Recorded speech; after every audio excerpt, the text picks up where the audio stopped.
ल सुरु गरौँ आजको हाम्रो यो विशेष प्रस्तुति। आज हामी एकदमै रोचक र साँच्चै नै महत्त्वपूर्ण विषयमा गहिरेर कुरा गर्दैछौँ र त्यो हो नेपालमा उद्यमशीलताको इकोसिस्टम। एउटा सामान्य जस्तो लाग्ने आइडिया कसरी एउटा सफल व्यवसायमा परिणत हुन्छ त, अनि यसलाई कुन कुराले पछाडि धकेल्छ वा कुन कुराले अगाडि बढ्न रोक्छ। आज हामी इतिहासको फराकिलो चित्रदेखि लिएर एउटा सानो अवसर कसरी चिन्न सकिन्छ भन्ने सूक्ष्म तहसम्मको पुरै यात्रा गर्नेछौँ। अब एकपटक यो रूपरेखालाई हेरौँ। कुनै पनि विषयको गहिराई नाप्न एउटा बलियो नक्सा चाहिन्छ नि, होइन र? यो प्राज्ञिक फ्रेमवर्क एउटा साधारण सूची मात्र पक्कै होइन। खासमा भन्नुपर्दा यो उद्यमशीलताका विभिन्न आयामहरू बुझ्ने हाम्रो आजको एकदमै गतिशील नक्सा हो। यसले हामीलाई ऐतिहासिक सन्दर्भदेखि लिएर अवसरको मूल्याङ्कनसम्म आजको हाम्रो व्यापारिक परिदृश्यलाई निरन्तर आकार दिइरहेका ती अदृश्य शक्तिहरूलाई बुझ्न स्पष्ट बाटो देखाउनेछ। आज हामी मुख्यतया यी चारवटा कुरामा केन्द्रित हुनेछौँ। पहिलो, उद्यमशीलताको इतिहास। दोस्रो, व्यवसाय वृद्धिलाई आकार दिने तत्त्वहरू। तेस्रो, अवसरहरूको मूल्याङ्कन। र चौथो, हाम्रै स्थानीय स्तरमा सफलता प्राप्त गर्ने कुञ्जीहरू। अगाडि बढौँ हाम्रो पहिलो खण्डतर्फ, नेपालमा उद्यमशीलताको इतिहास। इतिहास नबुझिकन वर्तमान बुझ्न अलि गाह्रै हुन्छ। नेपालमा उद्यमशीलताको जग मुख्यतया यी 3 ऐतिहासिक युगहरूमा उभिएको छ। सबैभन्दा पहिला पूर्व एकीकरण चरणलाई हेरौँ।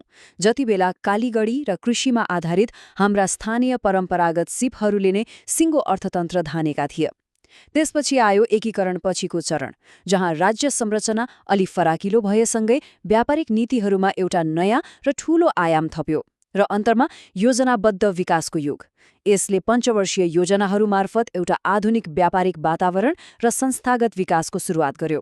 साँच्चै भन्ने हो भने यी कालखण्डहरूले नै आजको हाम्रो अर्थतन्त्रको जग बसालेका हुन्। अब जाउँ दोस्रो खण्डमा, व्यवसाय वृद्धिलाई आकार दिने तत्त्वहरू। इतिहासबाट निस्केर अब हामी आजको वर्तमान अवस्थामा काम गरिरहेका शक्तिहरूबारे कुरा गर्नेछौँ। हेर्नुस्, कुनै पनि व्यवसाय हावाको भरमा मात्रै त चल्दैन, होइन र?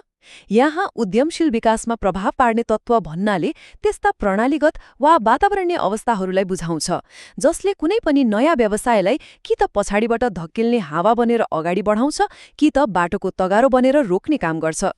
जस्तै मानौ एउटा नयाँ कर नीति लागू भयो वा उपभोक्ताको रुचि अचानक परिवर्तन भयो। यिनै हुन् ती शक्तिहरू जसले कुनै पनि व्यापारको भविष्य रातारात बदल्न सक्छन्। यहाँ हेर्नुस् त, व्यवसायलाई प्रभाव पार्ने शक्तिहरूको दायरा कति विशाल छ। यी 9वटा तत्त्वहरूलाई हामी मुख्यतया 2 भागमा बाँड्न सक्छौँ। एकातिर आर्थिक, राजनीतिक र कानूनी जस्ता कडा संरचनात्मक शक्तिहरू छन् भने अर्कोतिर सामाजिक, सांस्कृतिक र मनोवैज्ञानिक जस्ता नितान्त मानवीय तत्त्वहरू छन्। अब हाम्रै नेपालको परिप्रेक्ष्यमा कुरा गर्ने हो भने नि हाम्रो भौगोलिक जटिलताले सामान ओसार पसार वा लोजिस्टिक्समा एकदमै ठूलो चुनौती दिन्छ। तर सँगसँगै प्रविधि र विश्वव्यापीकरणले हाम्रा स्थानीय उत्पादनलाई सिधै विश्व बजारसम्म पुग्ने बाटो पनि त खोलिदिएका छन् नि। यी सबै कुराको सही सन्तुलन मिलाउन सक्नु नै एउटा उद्यमीको वास्तविक परीक्षा हो। ल अब पालो तेस्रो खण्डको, नयाँ उद्यमका अवसरहरूको मूल्याङ्कन। अब हामी समग्र वातावरणबाट अलि तल ओर्लेर व्यक्तिगत स्तरमा यी अवसरहरू कसरी नाप्ने भन्ने कुरा गर्नेछौँ। उद्यमशीलता भनेको कुनै चिट्ठा परे जस्तो भाग्यको कुरा मात्रै पक्कै होइन। यो त एउटा सुव्यवस्थित प्रक्रिया हो, एउटा फनल जस्तै। यो सुरु हुन्छ अवसर बुझ्ने चरणबाट, जहाँ हामी बजारमा के कुराको कमी छ भनेर सैद्धान्तिक रूपमा महसुस गर्छौँ। त्यसपछि पालो आउँछ अवसर पहिचानको, जहाँ समाजका वास्तविक समस्याहरू के हुन् र तिनलाई कसरी समाधान गर्न सकिन्छ भनेर सक्रिय रूपमा उपायहरू खोजिन्छ। र अन्त्यमा सबैभन्दा महत्त्वपूर्ण कुरा, मूल्याङ्कन। आफूले पहिचान गरेका ती आइडियाहरू साँच्चै बजारमा बिक्छन् कि बिक्दैनन् भनेर एकदमै कठोर तराजुमा झोक्ने काम यही अन्तिम चरणमा हुन्छ। र अन्तमा हाम्रो अन्तिम खण्ड, स्थानीय सफलताका कुञ्जीहरू। माथिका ती सबै सिद्धान्तहरूलाई अब वास्तविक धरातलमा कसरी उतार्ने त? सिद्धान्त जतिसुकै राम्रो र आकर्षक किन नहोस्, मुख्य कुरा त त्यसलाई व्यवहारमा उतार्नु नै हो। एउटा सफल व्यवसाय निर्माण गर्नु भनेको मिठो परिकार पकाए जस्तै हो, जहाँ सही सामग्रीहरू अर्थात् इन्ग्रिडियन्ट्स जुटाएर मिलाउनु पर्छ। अब नेपालको आफ्नै छुट्टै भौगोलिक जटिलता छ अनि यहाँको सांस्कृतिक विविधता पनि त्यस्तै छ। त्यसैले अमेरिकाको सिलिकन भ्यालीको मोडल हुबहु यहाँ ल्याएर राख्छु भन्दा त्यो नचल्न सक्छ।